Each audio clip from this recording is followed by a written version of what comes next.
John chapter 21. Afterwards, Jesus appeared again to his disciples by the Sea of Galilee. It happened this way.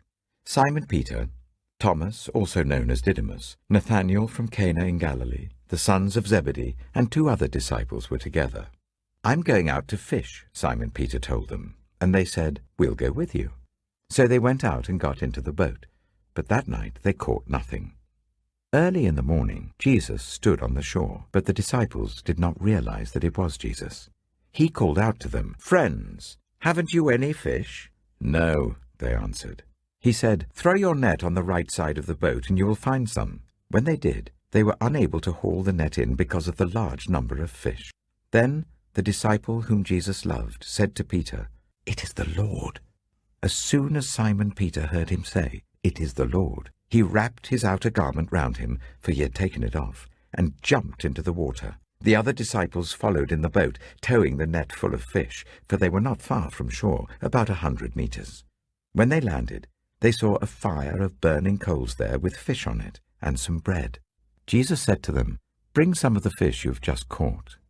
So Simon Peter climbed back into the boat and dragged the net ashore. It was full of large fish, 153, but even with so many the net was not torn.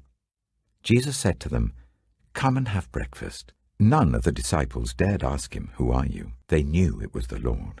Jesus came, took the bread and gave it to them, and did the same with the fish.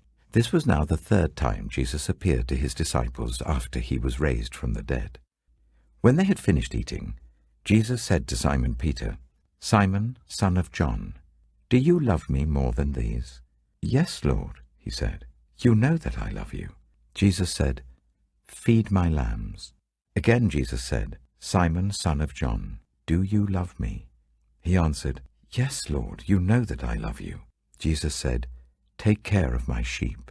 The 3rd time he said to him, "Simon, son of John, do you love me?" Peter was hurt because Jesus asked him the 3rd time, "Do you love me?" He said, "Lord, you know all things. You know that I love you."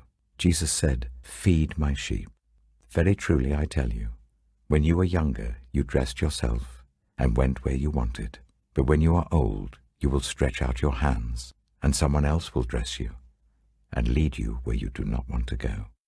Jesus said this to indicate the kind of death by which Peter would glorify God. Then he said to him, "Follow me." Peter turned and saw that the disciple whom Jesus loved was following them. This was the one who had leaned back against Jesus at the supper and had said, "Lord, who is going to betray you?" When Peter saw him, he asked, "Lord, what about him?" Jesus answered, "If I want him to remain alive until I return, what is that to you? You must follow me." Because of this, the rumor spread among the believers that this disciple would not die. But Jesus did not say that he would not die. He only said, "If I want him to remain alive until I return, what is that to you?" This is the disciple who testifies to these things and who wrote them down. We know that his testimony is true. Jesus did many other things as well.